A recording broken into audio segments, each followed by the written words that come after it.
Soulful means something that's heartfelt, deep and profound. To journey means to travel from one place to another.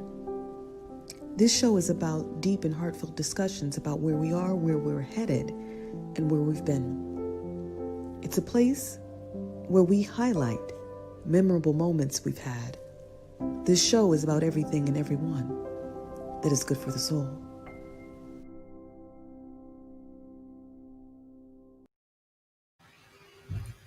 Always divine. That is right. Welcome to another edition of Soulful Journey. I am your hostess with the mostest, Venus Love Jones, and I am so excited to be here with you today so we can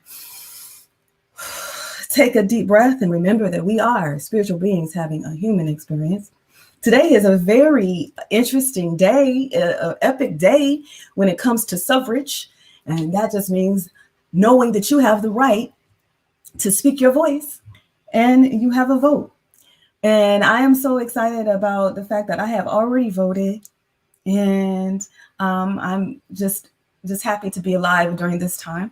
It's such an interesting time to be alive. And I'm so happy when I come across kindred spirits who remind me that I am family. We are all family, quiet as it's kept. But some of us know it a little bit more than others. And my guest today is Elijah Pringle III. And he is a poet and an artivist like myself, and you are in for a treat. But when I think about this person, I think about what he has taught me, and we have not even known each other a year. But he has taught me the importance of living with very little regret. And that brings me to the fact that when I always begin the show with something that reminds me of the person that I'm interviewing. So I want to start with this piece called I'm Sorry for Saying I'm Sorry So Much, because it's important. And it's probably for you too if you find yourself taking on too much. So here we go. A poem for Elijah, and for me. I'm sorry for saying I'm sorry so much. Too often, I say it to complete strangers. An apology can become a crutch. Can you spare $1? Oh, man, I'm sorry. But I ask myself, sorry for what? I don't owe him an if and or a sorry, but let's say you bumped into me at the store and we make eye contact and you look confused. And I'm wondering, which way are you going? Well, I'm always the first to say it. And that's when I lose. My uncle told me to say, excuse you, I'm cute. He says, I Ain't Sorry by Beyonce is the song to sing. Now I am cute, but I'm far from an icon. So I'm not sure how much happiness 2 middle fingers in the target might bring. Being an educated Black woman means I'm well rehearsed. I'm the one who gets hit from behind in a car crash, and my polite apology meets a white man's curse. Sir, I've apologized to my living room furniture. Once I came a little too close to the chair, and that's when it happened. And you just had to be there. Because my recliner was way more laid back than you. Do you realize you hit my car from behind? Is cutting me off right now really the best thing to do? He's like, go ahead, finish what you're saying. Sorry is the name of a board game that I grew up playing. So I'm a little tired of this. I'm sorry and so ashamed report. Instead, you will hear me say thank you for your patience. And I really appreciate your support. I'm done apologizing for any face that has been covered in salt. I'm done being Queen Sugar because everything is not my damn fault. All right, so that is it for right now. And I want to thank you all for watching. And I know that I'm seeing a little bit of delay, but I'm not going to apologize for it. Technology happens. But you know what? I think that sometimes things have to catch up with you, right? Sometimes I'm going faster than I'm supposed to, or we'll see. All I want to say right now is that Elijah is going to join me. So I'm going to introduce you to Elijah. Let's see if he is still in here. I know he is. So Elijah, hello. Can you hear me? Absolutely, I can hear you. Yay. You look radiant. You said I look radiant? Yes. Thank you. You look dapper. And I want you to share. I'm going to actually step back and hope and give you an opportunity to share a poem, kind of like I just did. So I'm going to step back and allow you to share a poem if you like.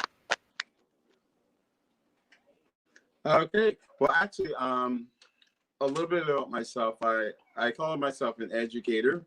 I have my favorite nephew who I wanted to just come in and wave at everybody real quick, and that's Karat. Who's it's an acronym. It means keeping it real at all times, and he kind of reminds me that that's what I need to do: keep it real at all times. I think writing is very important to me. One of the things I love the most about writing is that I say that art has two purposes. It's to show the world as it is and as it should be. And great art actually does both things. So I'd like to share a poem that kind of tells you a little bit about me. I'm actually from Philadelphia, and this is called Ponds is a Synonym for Hope. And so every time you hear the word pond in this poem, think of the word hope. There are ponds that find themselves in North Philadelphia. They find their way home in spite of the cement, the asphalt, in spite of the building closing around them. There are ponds that find their way home to North Philadelphia every time rain gathers in corners. And all the rain does not deter them from finding the natural topography. When the droplets collect, it comes instinctually. It is earth breathing and breathing and teeming with life. That is why ponds must find their way so we can know North Philadelphia before it was Philadelphia, before it was North. There are ponds that find us, North Philadelphians. It reconstitutes us after being concentrated. So that's one of my favorite poems because one of the things that we're going to be talking about tonight is word connotation.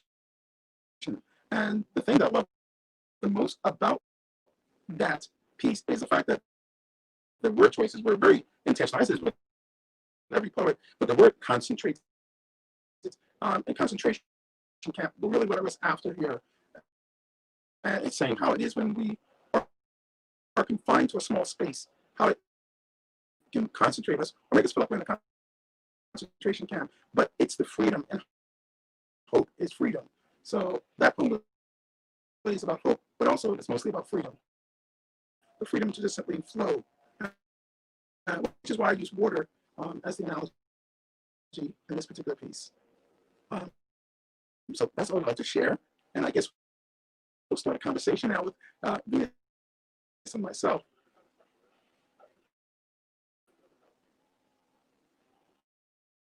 And Venus is coming back to join me. Yay.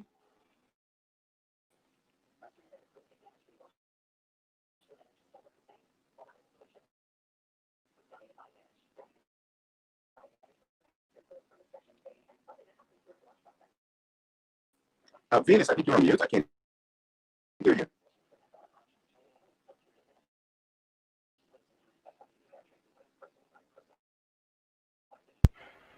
Okay, can you hear me now?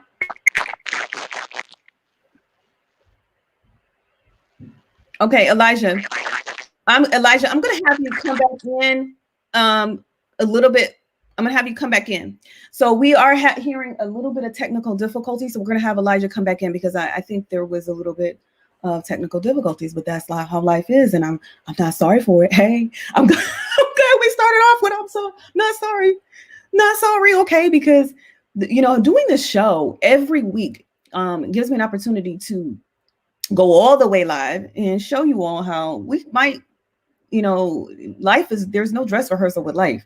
We come in here and we do the best we can with what we have. So thank you for, I'm seeing some people in the chat who it says, please make sure you always come in and register, because sometimes I don't know who you are, but I see, hey, Venus. So, hey, I don't know who that is yet. And a bit static. And thank you for letting us know. Uriel, I see you. Thanks for being in here. And yeah, and I see some other Facebook users, but I'm not sure who you are. So make sure you type your name in the chat so that I know who you are, because we are broadcasting in 3 different places. We're on LinkedIn right now, Facebook, and YouTube Live. So I'm excited to have Uriel come back. I'm hoping he will come back in, but while he's coming back in, I want to read you another poem, because yesterday was I have some friends who love to celebrate their Mexican heritage, and I was thinking about this too, because yesterday was we celebrated the Day of the Dead. And if you don't know, it's just about, taking a moment to think about our ancestors and people who have come before us. Some people create altars, and it's just a way to remember who we are and where we come from. And this piece is called My Family Tree Smells Like This, because I was thinking about this yesterday, because I don't really have a serious altar in my home, but I do have like heirlooms. And I was just thinking about this piece because yesterday, it's just such a magical time when we think about the here and the after. But I'm going to read this piece. It's called My Family Tree Smells Like This. I want you to guess what it might smell like. Put it in the chat what you think it might smell like, my family tree. Just know it is a tree. What do you think it might smell like? You can type something. Hi, David. I see you. Hi, Donnell. All right, you all are not any fun. Like, come on. What's it like? Oak? Do you think it's pine? Do you think it's let me think. Ooh, maple. Oh, I see a maple tree, maple leaf. Okay, well, I'll just get on with the poem. Thanks for playing. Cinnamon or lavender? Ooh, okay. The scent of my beloved yesterday is on 2 pine cones, connected by a thread, rustling in the wind. They are homemade, these chimes in my window. Your past can be found on a closet shelf. My uncle's leather cap is the heirloom I wear. I was the bonus child pictured on his wall once. He claimed me. In family portraits I could pick up, like prayers. We placed them on the altar, in front, near the center, floral piece. How do you honor your ancestors? Some hold on to the sacred in silence. Our children hold on to the images. On this end table in passing, then there's words. I was in his Cadillac once. That's when he said, remember to stay in the middle lane. What was he afraid of? Me? Speeding? Crashing into the cement divider? Or being stuck in the exhaust behind a semi-truck's cloud of fumes? Sometimes on the road, I still hear him. I say, Uncle Junior, how's my driving? He taught me how to breathe on the highway. He taught me how to tilt my hat and look for an opening, how to love each needle. Yes, it's pine. I love the scent of my family tree. So that is a poem I wanted to share as my way of celebrating the Day of the Dead a little bit and think about those who came before me. I want to shake the maracas after that one. And today we have Elijah. He is back. And he, again, like I said, Elijah is like family. He is just like my uncle. I was an adopted child, and the woman who raised me, I love her dearly, and everybody calls her mother. And she will be 100 years old on November 5th. And in front of her home, we had this pine tree. So that is why I thought it was important to read that poem today as well, in her honor. I just wish I would have kept a pine cone, but we can have poetic license and we can even think about and imagine what we wish we would have kept. That symbolizes, and hopefully it will actually inspire someone else to think about what you want to keep from a family member. So Elijah, I'm going to have him come back in. Elijah is back. Elijah. I know. Sorry about that. I don't know what happened there. Everything went blank. Yes, it did. Well, can we take a deep breath together? Because really, I was supposed to start this show off with breath. Some people wait for some people come just for the meditation. But with all that's going on in the world, I'm just glad you are here. We thought about canceling this show, but some people need to reflect and think about the soul again. So I just want to have you take a deep breath with me, Elijah. Can we just go there and breathe in love and breathe out light? Yes. Take just 1 minute to relax with our breath. You can feel yourself breathing in and feel yourself breathing out without trying to control your pattern of breathing. Relax your shoulders and your jaw. And notice how every breath is different from the next. Ever changing, ever evolving. Whatever is going through your mind right now, you can let it slip away. And just for this moment, we can come back to harmony because we are safe. We are accepted. We are forgiven. And we are loved. Yes, how did that feel? That's the way it is. Oh, all day. Oh, sometimes we could just sit in that space all day if we had the time. But if you could just take 1 minute, Elijah, 1 minute. Yeah, someone says, absolutely, after a day at the polls, now waiting to see results, any results. I needed this. Okay, thank you. And the sad thing about the poll results, we won't know until next week. Real talk. And not to be a spoiler alert, but we don't. This is some trying times. Yes. And like I said, my thing about it is, I think this is the first time as a Black man that I've had concerns. I remember being a child in the 60s and having that feeling of concern. And I'm having those feelings again, which I thought would never come back.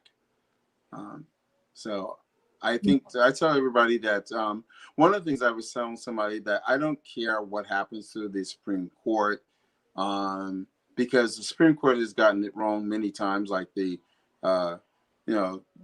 Drew Scott decision. That was very wrong. Yeah. And it was rectified. Prohibition was stupid and it was rectified.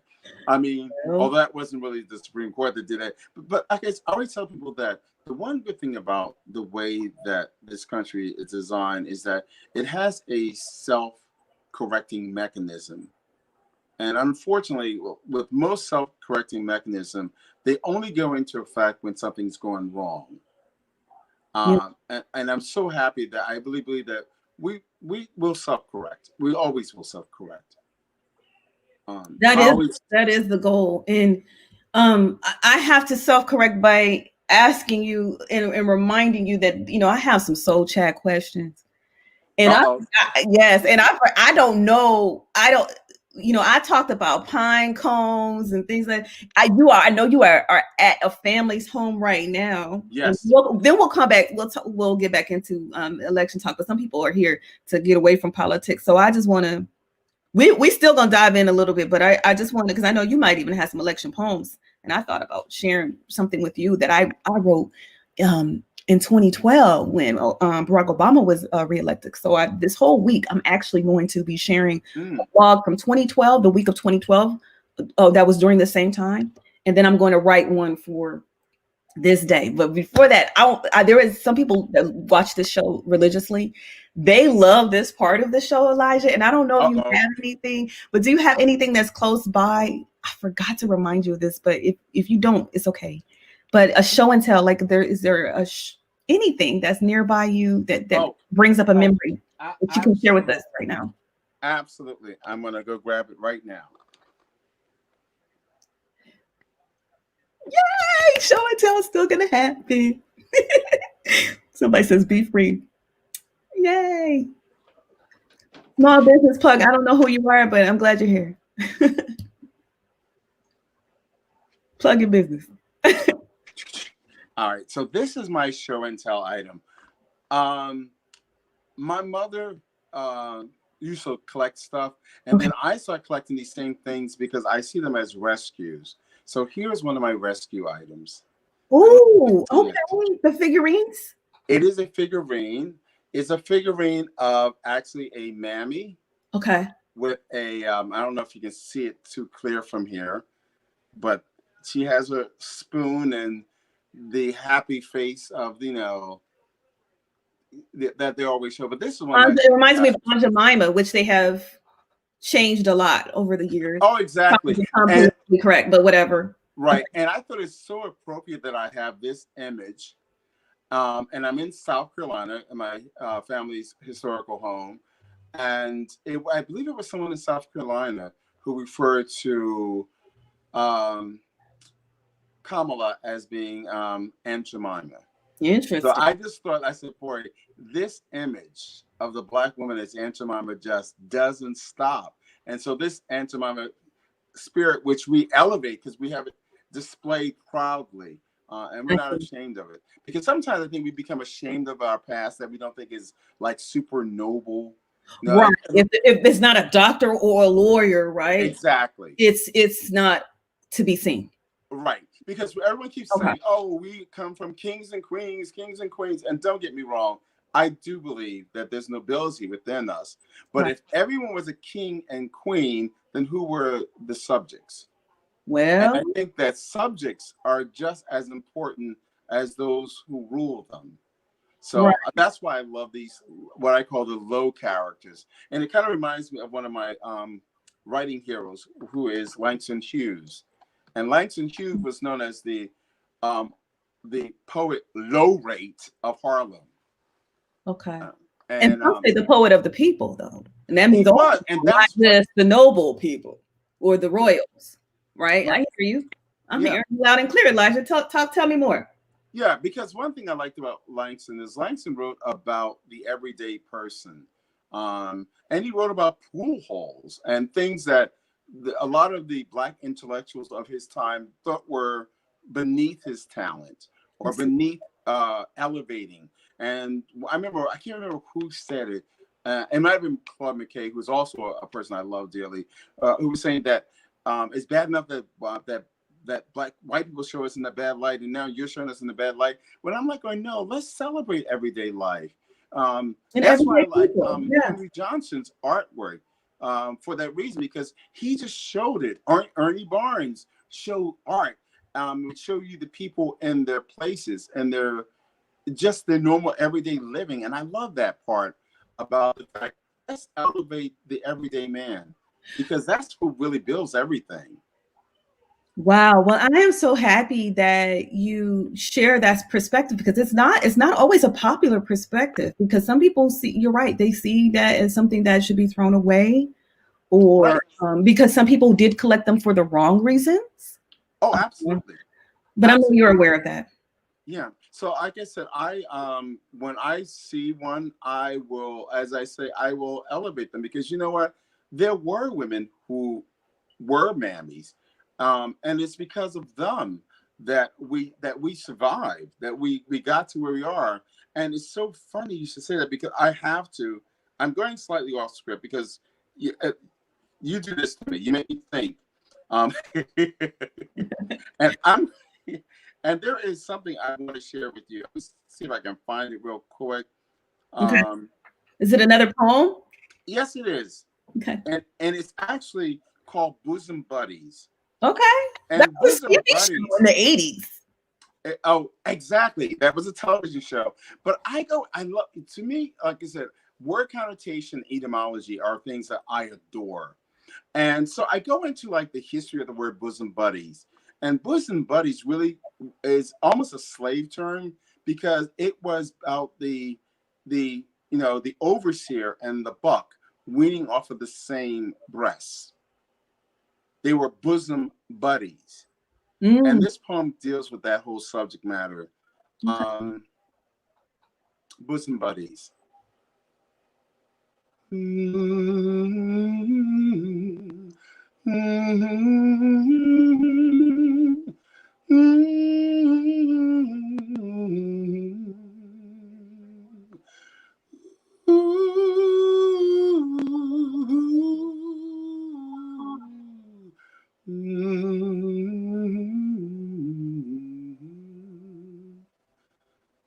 Blinded by sunlight. Her delivery 2 days before the missus frees her from the soil, elevated to house nigger, chained to the suckling of the master's 2 new offsprings, one with the scepter, the other with the dividing staff.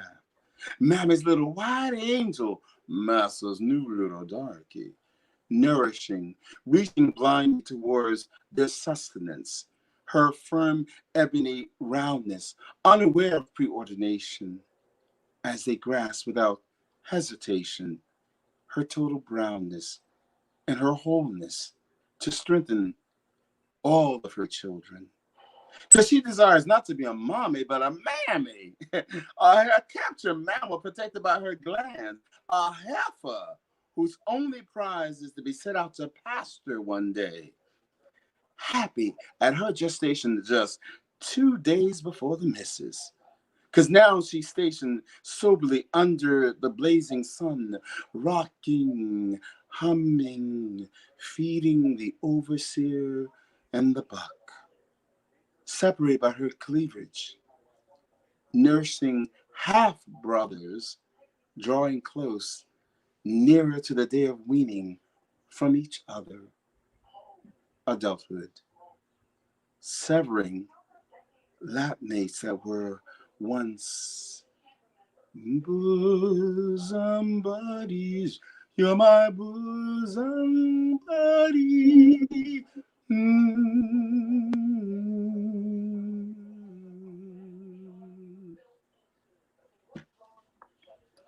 Wow. So that's a piece that I wrote because I wanted people to understand the historical content of that term bosom buddies.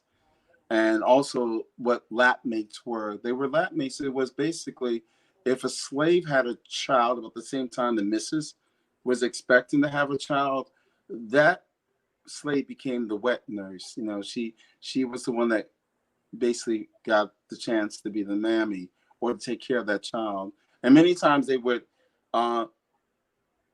unfortunately, there were times when she was feeding the half brother of the person that was sitting beside her. So, and that's what I like to try to do with poetry. I like to try to not just educate in a way that's boring, but one that's sort of alive. Yeah.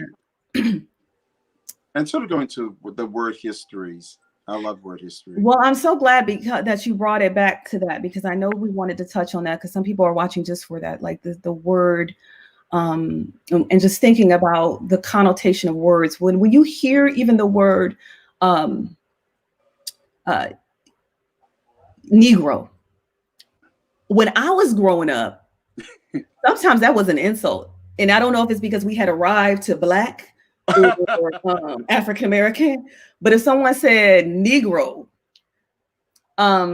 it was kind of funny. And as well as the other downgrade, I guess, which people call others, and you mentioned it in your poem. But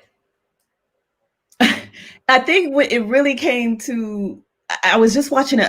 Right now, I want to give a shout out to Carolyn Butts if she ever watches this, but She is she also lives in New York, because I know you normally live in New York. You're not in New York right now, but I know that, I don't know if you've ever heard of Real Sisters, but Real Sisters is it's a festival that is now virtual, which is great for me, because I don't have to come to New York, even though I do need to visit you, but it's a festival. And just last night I was watching it was an independent film based on this. It was called The Extraordinary Negro. Now, for some reason, when I heard those two words together, I started laughing because of the connotation of the word Negro, and to put extraordinary in front of it. But then I found out, like, okay, there's even a website called Extraordinary Negroes, but it come to find out, I was like researching it more, like, oh, should I be on this website? Because some people call me extraordinary, they probably call me a Negro too. But I was like, okay, what is this all about? And so I was like, but it was really about the movie. You saw, it was weird to even see this, because when you saw this man, your complexion, your pigmentation and shade, and he had on this white, classic Britain wig that they would wear, Yes. And he was a real man, and he was the first Black man to vote in Britain. And I was just like, wow. So, but he owned, and because they had it so strict where you couldn't even vote in at that time without property, if you didn't own like property. And that was the way that they could keep out the quote unquote lowly folks. The Cockneys in particular in England were outcasts, and they didn't have land, so they weren't going to vote. And right. That same logic came over to the States, because But I was so happy to learn about Ignatius. Is that his name, Stephen? Ignat. His name was not Sicho, but Sacho. Ignatius, I believe, was his name, and they didn't even have a marker for him, but now they do. Yeah. But he was extraordinary, because he could sing like yourself. Because I forgot to tell everybody that you are known as a singer, a director, an actor, so many things. And that's why I'm so grateful that you're even here right now with me, sitting in this conversation and just sitting down with me, Elijah. Thank you so much for your time. But I'm just saying, when I saw this, and I thought about the connotation of words and putting those two things together. Why am I laughing when I read Extraordinary Negro? But that's why. No, it is. But that's the beauty of words. But go ahead. That's the beauty of words. I always say that as a writer, you really you are creating a universe, and you can manipulate everything. And I think that when you really choose your words wisely, you can manipulate your reader to go down a path without them knowing it. And that's the fun thing I love about that. I remember I did a really short poem that was called Misplaced. It was 27 words. That's all. 27 words. And I asked people to underline. So I give them certain words to look at. I'm just going to give it to you real quickly. It was a bee buzzing round the cane plantation, wanting sweetness again. So he purchases refined sugar instead of procuring arms to secure his own creation. And so we talked about the poem. I said, what's the first thing that you think about? And they go, well, bee. I said, what did the bee remind you of? Well, bee, how come you didn't mention honey? And I go, right. They go, but I don't understand. Why would a bee be buying sugar? And I go, good question. And then we start talking about plantation. What do you think of a plantation? I think of slavery. I think of ownership. I said, great. So even within that short poem, it was using these words that were trigger words that make people have thought. And misplaced was the fact that there are people who often have these great things already. And instead of celebrating those great things, they go out and they take something that's lesser. So here you have a bee who wants sweetness again, which means it's been taken away from him. Because the word again now is very powerful there. Yes. So now I want sweetness again. So instead of doing something like, oh, I have honey, I now purchase what people have told me is supposed to be sweet. And I'm being manipulated by this. I guess you could say marketing does that all the time. All the manipulated to go for refined sugar, which is not as great as what you naturally have. And that's why the poem was called Misplaced, because too often we misplace our energy. And I think that that's the whole thing about it. Somebody, you got to find that, you got to find what you have that's valuable and protected. Okay. And yes, and you know, speaking of finding what's valuable and protected, I have to, you know, I saw that you were just on the cover of a magazine I saw, and I wanted to hear more about that. And it was funny, yeah, because actually it was a friend did a faux magazine of me that looked so legitimate and real. I thought it was real. Exactly. And I'm sending out to everybody, no, this is not real. No, this is not real. No, this is not real. Only to find out later on that somebody saw that, thought it was real, and I will be appearing on a magazine cover. I'm like, oh, this is ridiculous. So it's one of those things where it's a self-fulfilling prophecy. I didn't ask manifestation. Hey, shake them rockers. Now, personally, I wish that Quincy Stallworth, who is an amazing photographer, singer, poet, you name it, in Philadelphia, I wish he had pictured me winning $1 million, but I'll take this. Well, you are so deserving, and everybody was saying the same thing, so it just came to pass. So I love it. You know, this is what, when people talk about vision boards, speaking of the soul, and like trying to think about our journey, right? Where do we want to go? Something, because they say, you know, in scripture, you know, with no vision, you perish. So, or the people perish, it is said. So, so vision is so important. So even just having that up there and people were speaking so much life on it, it's possible that it just happened anyway. And thank you for sharing that story, because I was like, whoa, that's something you want to keep. That's a keepsake. That really is a keepsake, for real. You can put both of them side by side. Yeah, and the crazy thing about it is that my cousin, who I call my niece, who I've yet to meet, but thank God for Facebook, her name is Jasmine Van. She's always talking about vision boards. And I said, so I decided to put that on my vision board, and that came into pass. And right now I'm working on a manuscript of a book that's basically going to be called Poetry on the Edge. Okay. And so I'm really excited about that. And the crazy thing about that is that I was contacted by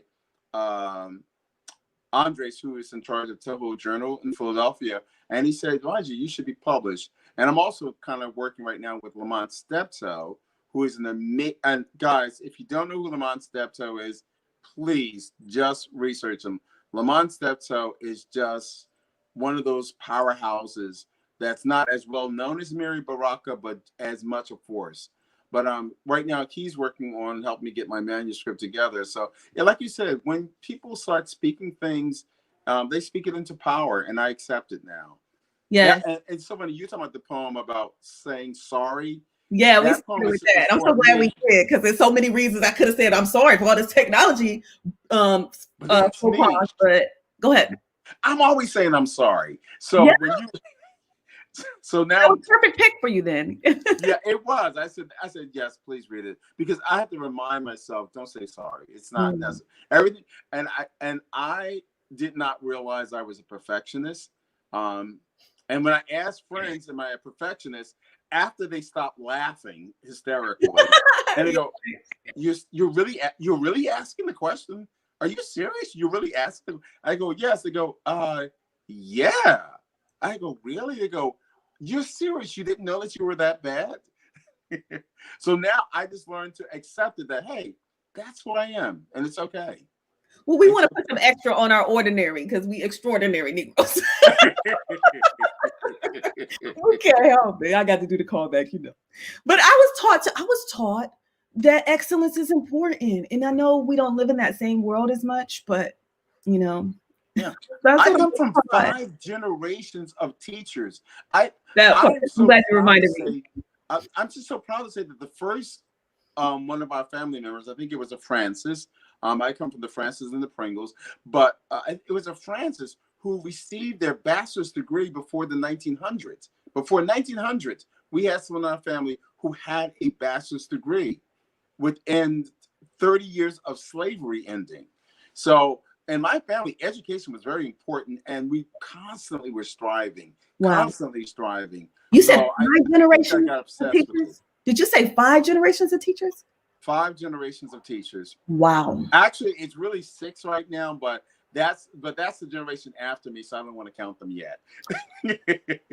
Well, yes, you couldn't help it then, and I was like, when I was asking you, I remember you saying something like, you know a little bit about everything and nothing at all. I love you said that, right?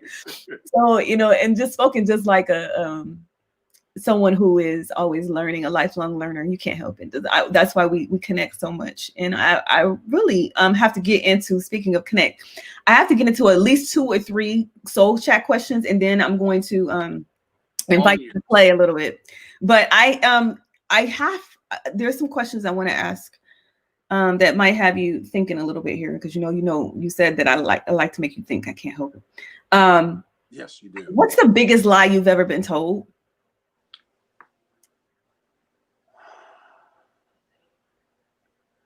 That I was ugly. And I think that has plagued me my entire life. I was a product of busing. So when I was young, I was bused into a school that was predominantly white. And I was always made to feel like I was ugly and didn't belong. And they used to have advanced classes, and I was always in the advanced class, and I was always, unfortunately, the only Black person there.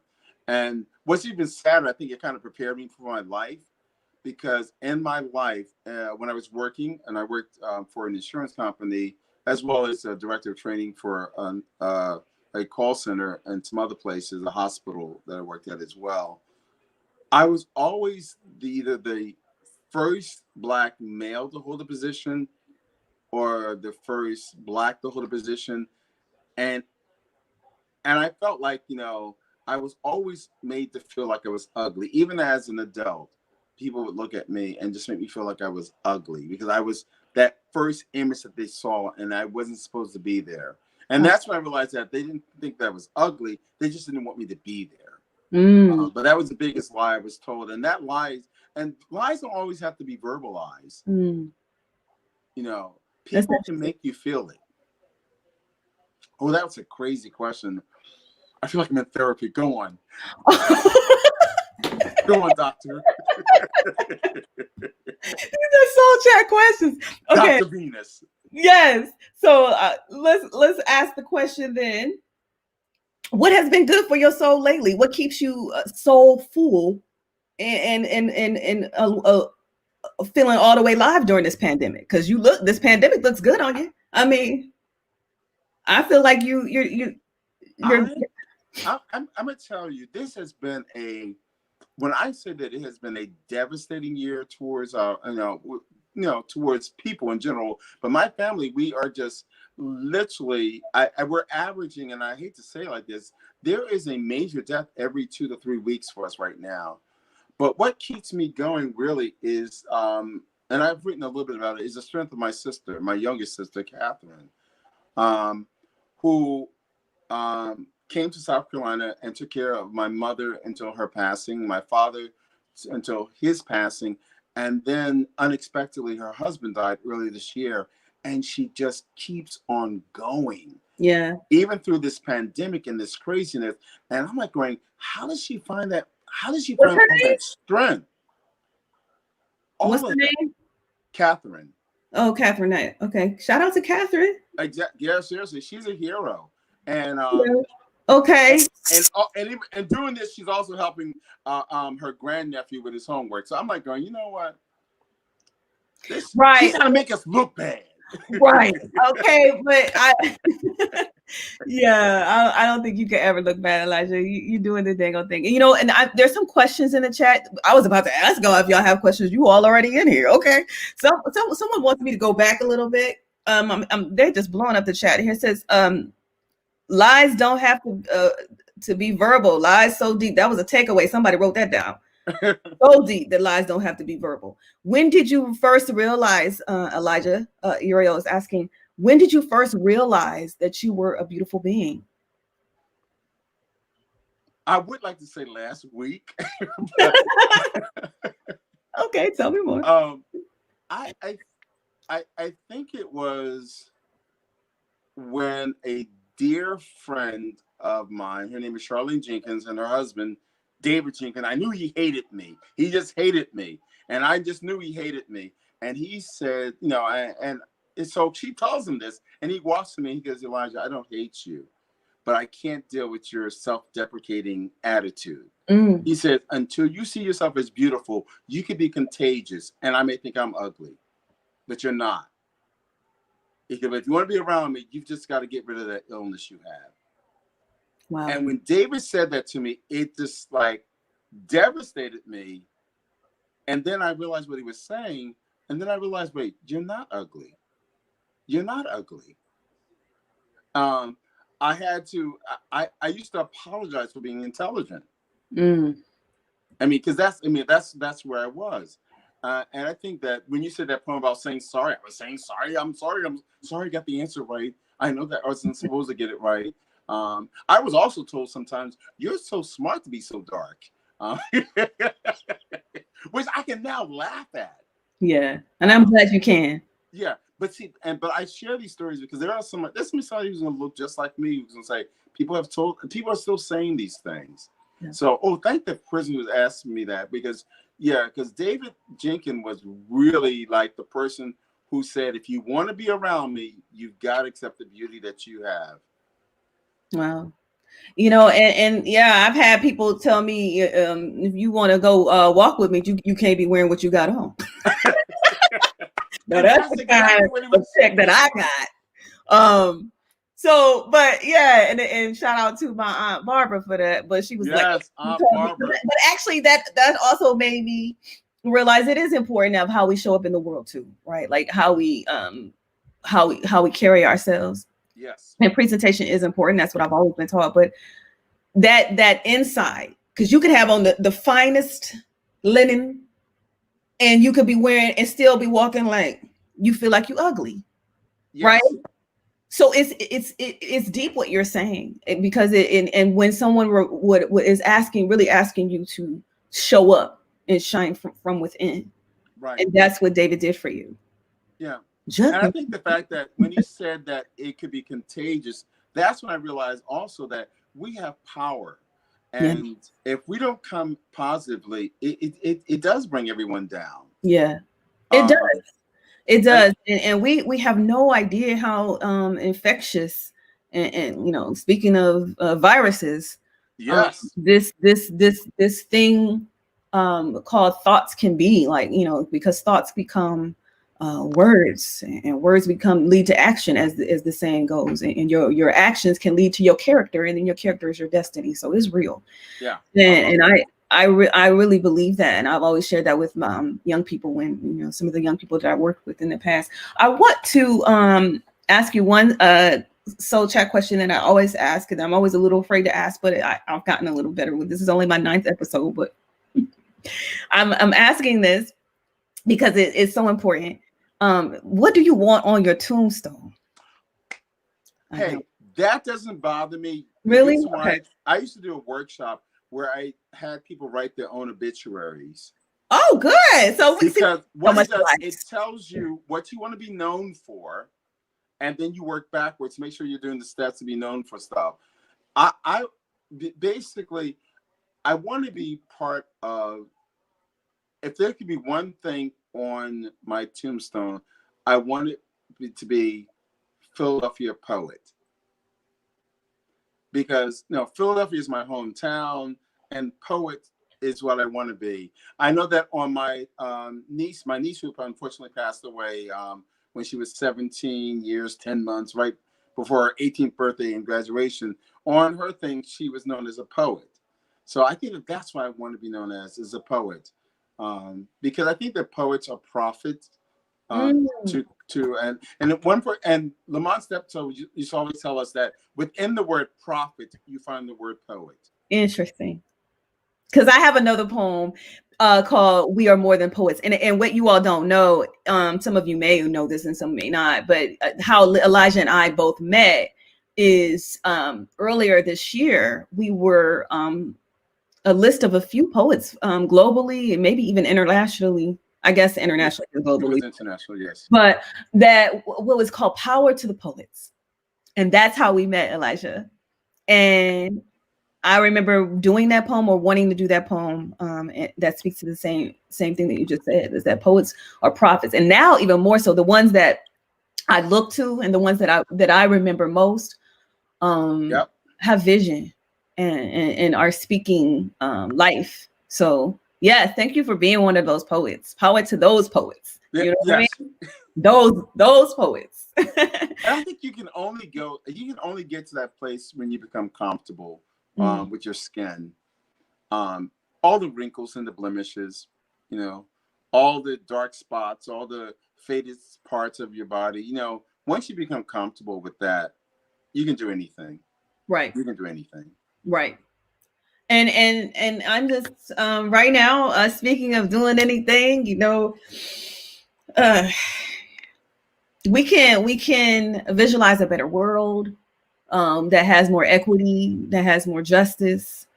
We can write works that are not just about the past, but about the future.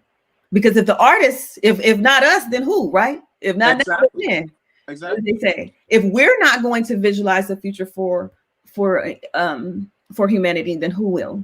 Exactly. And that's why I was saying at the very beginning that the art serves only two purposes: is to tell the world as it is and how it should be. Come on. And great artists will always do both.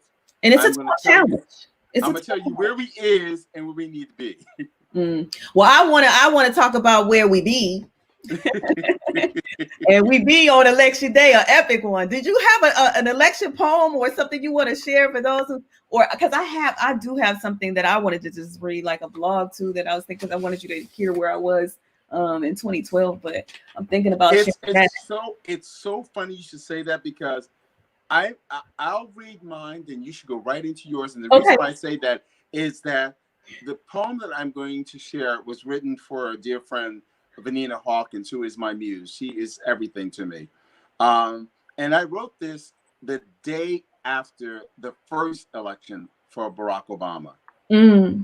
And I mean, there are people who were in shock. And you know what they used to say, you know, a black man will be president when they serve. And I mean, you know everything they used to say. When hell freezes over. And it was a cold day in hell, because when that inauguration was cold. It was. And that is what this poem is all about. So I'm going to share this piece. It's called In Celebration to Vanilla Hawkins. To the lilt of European airs and waltzes, with the rhythm of the dung sum drum, amid the harmony of a people moving, we be Woody Guthrie, Richie Haven, America.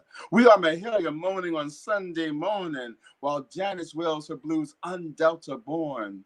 Hear Aretha calling to the spirits in the dark, along with the lonesome cry of Hank Williams, and raise Negro spiritual and hillbilly hymns. Spanish guitars strumming on the prairies, the shanista coming off of the plateaus. This is not the most important inauguration. This is not the first black president. Come on. This was not the coldest day of the year, or the day when Hades served ice water. No, this is the day when all sang in our way. The valley met the mountain, the sea, the shore.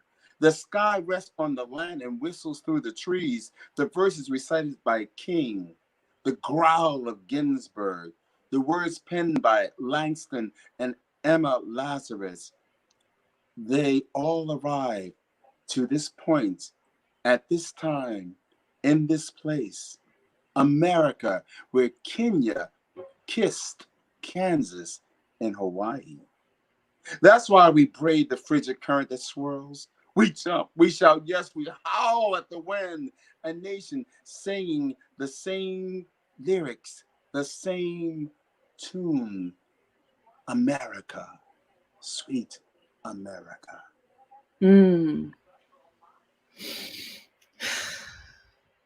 America. That's right. Sing. God sheds his grace on Come on. thee And and crowns thy that good with with brotherhood. brotherhood. That's And right. sisterhood. What? From From sea to shining sea. Oh, dang. Yeah, I was trying to remember. We did get a song There in. was this harmony that someone did. I was trying to remember what it was. Well, we were supposed to sing Count on Me. No, Count on You. Is it Count on Me or Count on You? Yeah, you can count on. Count on. Count on. That's CC and Whitney, if y'all don't know, some of the young people, but CC and Whitney, Count on Me. You got to know who you can count on in days like this. Absolutely.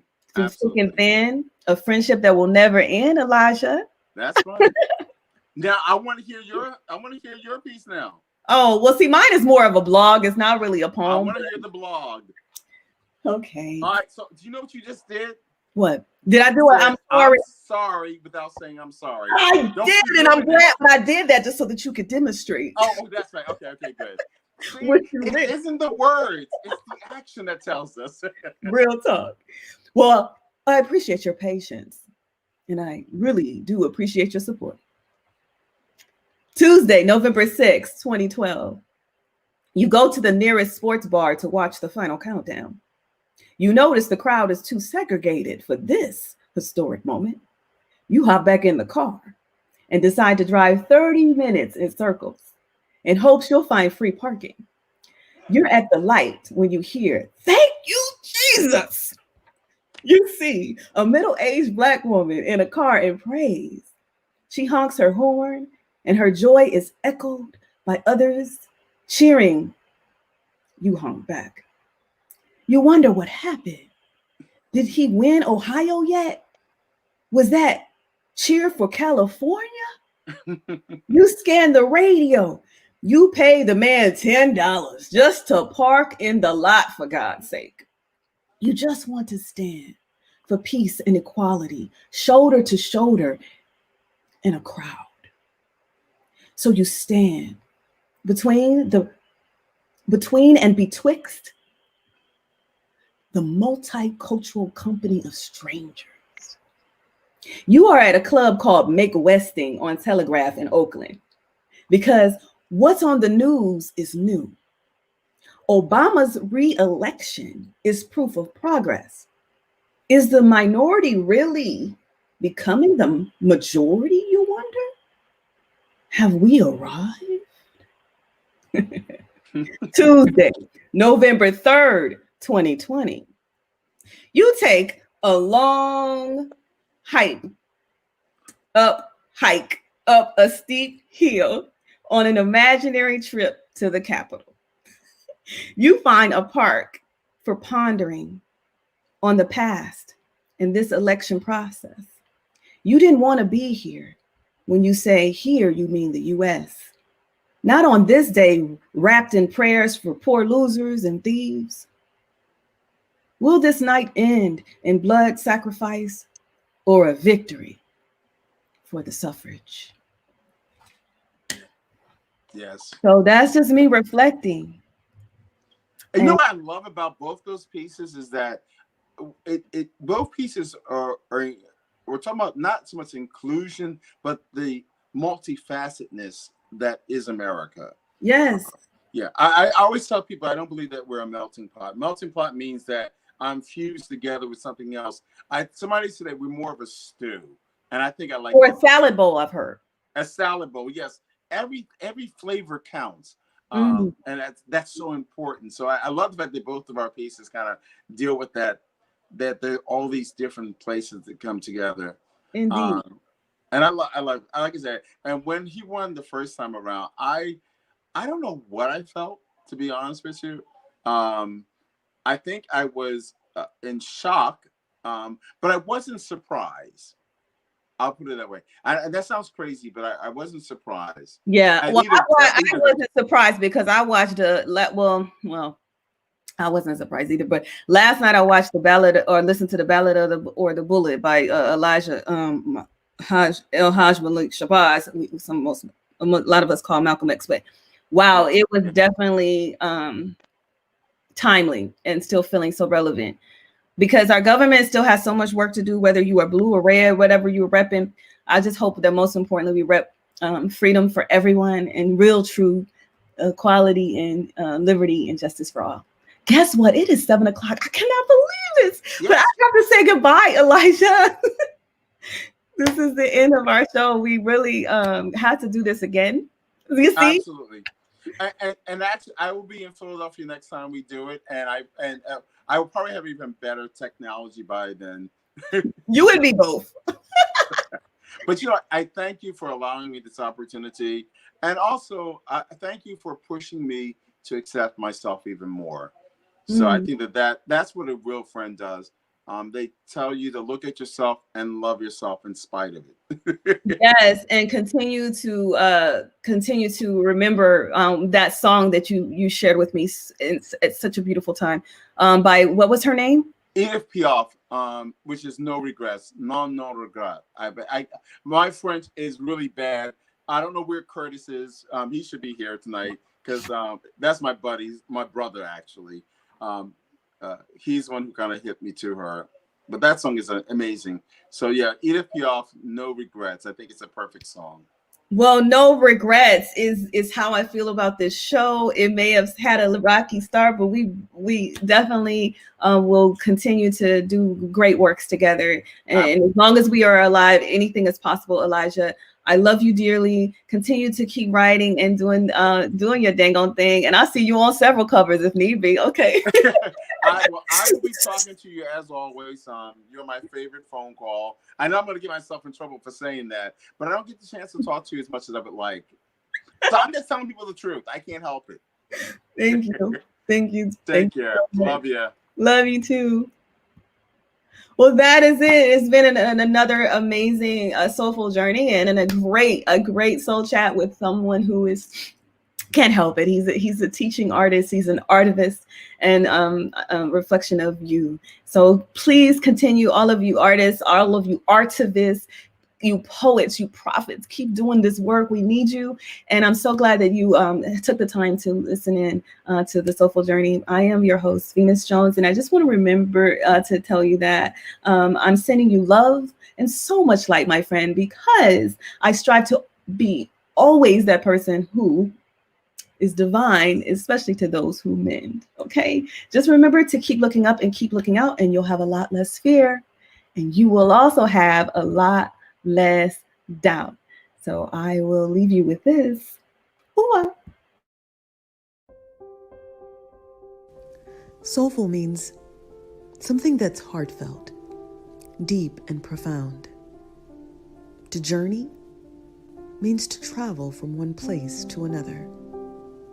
This show is about deep and heartfelt discussions about where we are, where we're headed, and where we've been. It's a place where we highlight memorable moments we've had. This show is about everything and everyone that is good for the soul.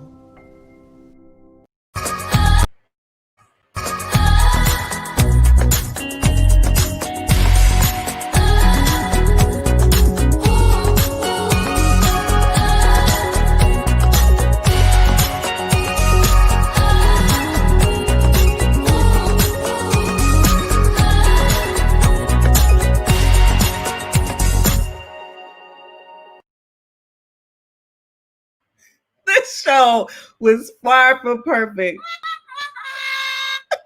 But I'm glad that you remember to keep sharing and keep liking it anyway. I love you. Bye.